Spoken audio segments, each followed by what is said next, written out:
despedida de Diego Ribas.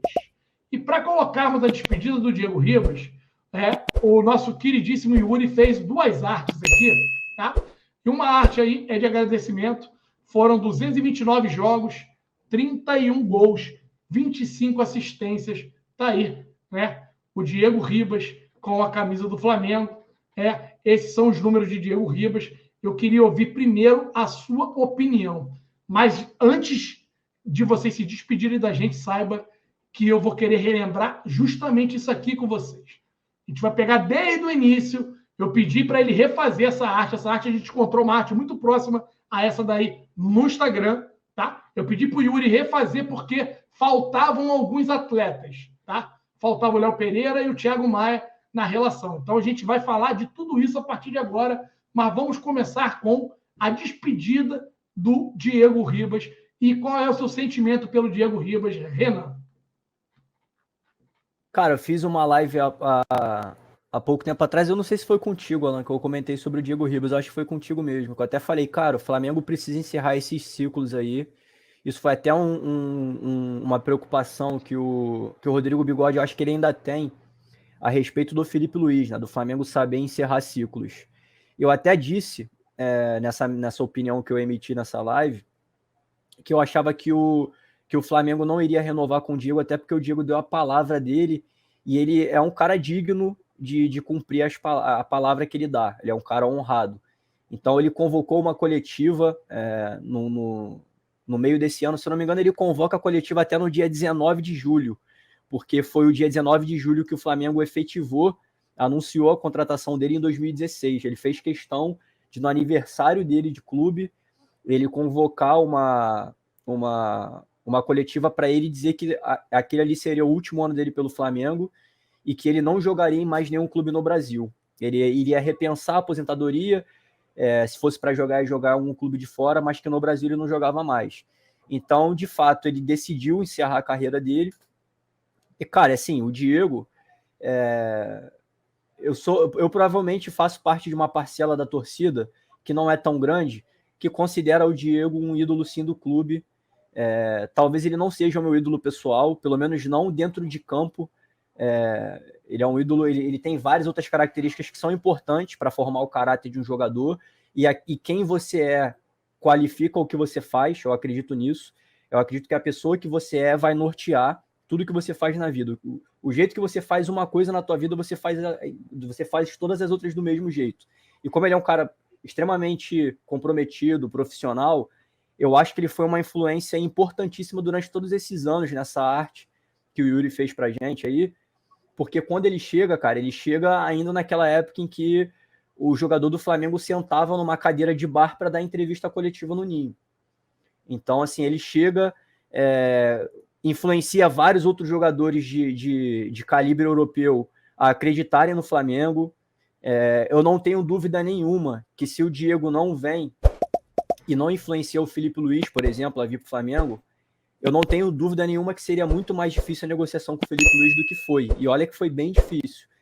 E aí, quando começa a vir esses caras, cara, começa a vir Felipe Luiz, Rafinha, aí depois começa a vir Davi Luiz, isso viabiliza completamente todo e qualquer jogador de olhar para o Flamengo e falar, cara, eu tô na Europa e eu quero continuar jogando num clube europeu, só que a Europa não me quer mais, então eu vou para o Flamengo, porque lá é um clube europeu. Então, assim, eu tenho uma gratidão enorme pelo Diego, e eu torcia muito para que ele cumprisse a palavra dele de encerrar o ciclo dele no Flamengo, para ele não arranhar mais do que já aconteceu, e não tem nem muito tempo assim, cara. A gente lembra dele perdendo o pênalti contra o Atlético Paranaense em 2019, que ele foi hostilizado. No ano anterior, ele foi agredido no aeroporto, que tem até aquele episódio que o Diego Alves joga café num torcedor. Ele é o primeiro cara que faz o Aeroflá acontecer do jeito que foi lá em 2016, e cara, ele teve uma participação importantíssima no título da Libertadores, cara. É inegável que ele participa ativamente do título da Libertadores, lembrando que ele se lesiona gravemente naquele jogo do Emelec, que ele sai com o tornozelo fraturado. Eu tenho a crença de que o jogo da volta, a comoção que havia dos jogadores também era em respeito ao Diego, né? É claro que o jogador quer ser campeão, ele quer ter o nome cravado na história do Flamengo, mas eu tenho certeza que aquilo também dá força para o cara correr um pouco mais, entregar 110%, e o cara 3 meses depois, ele tá lá numa final de Libertadores, dando um passe pro Gabigol, reproduzir uma cena parecida que aconteceu na Copa América, em que ele dá um passe pro Adriano, fazer um gol no final da partida com um tiro de canhota pro fundo do gol. Então, assim, cara, tem uma carreira admirável, passou pelo Santos, Porto, Werder Bremen, Juventus, Atlético de Madrid, Fenerbahçe, e terminou no Flamengo, cara. Então, assim, eu respeito muito a carreira dele, respeito o que ele foi pro Flamengo, entendo a representatividade que ele tem dentro do clube, e eu considero, sim, ele um ídolo do clube, sim, cara. Pra mim, ele faz parte, é um cara lendário ali dentro. Vamos lá. Eu fui pesquisar aqui, né? O que a gente precisa voltar um pouquinho no tempo. São 6 anos, são 6 longos anos, rapaziada. 6 longos anos. A gente precisa, né, diferenciar as coisas. Respeito demais a opinião de cada um de vocês. Eu não coloco o Diego nessa linha de ídolo, tá? Eu acho que faltou muito pro Diego virar um ídolo, mas sem sombra de dúvidas, o Diego foi um jogador importantíssimo, fundamental no projeto Flamengo, tá? E aí eu vou pedir para que a gente faça uma retrospectiva. Quem foi o primeiro grande reforço contratado pelo Flamengo? Alguém aqui lembra? Quem foi o primeiro? Primeiro grande nome a chegar ao Flamengo? É o Guerreiro. Isso. Não me falem que foi o Marcelo Cirino, pelo amor de Deus. Pelo amor de Deus. Eu era sócio torcedor e eu lembro, né, que a gente foi, né, e brigou muito forte pela contratação do todo-poderoso Marcelo Cirino, meu parceiro. O Elias. Não, o Elias foi uma contratação, né, que não chegou com tanta pompa. O Elias foi um jogador importantíssimo em 2013. Estou fechado com você. Mas em 2013 a gente teve que se desfazer do Diego, do caralho. Como é que é o Wagner nome dele? Love. Wagner Love, o artilheiro do amor. Né? Em 2013, a gente teve que se desfazer do Wagner Love, porque o Wagner Love, o Flamengo não tinha dinheiro, né, para poder pagar. Eis que chega agora mais um grande rubro-negro, inclusive, né, ele falou com o pai do Gerson, o Marcão. Eu vi hoje nas mídias sociais o nosso queridíssimo, né, meu amigo Julinho, da Rubro News. Deixar um abraço para ele aqui. Ele falou que poderia ter essa possibilidade, quem sabe.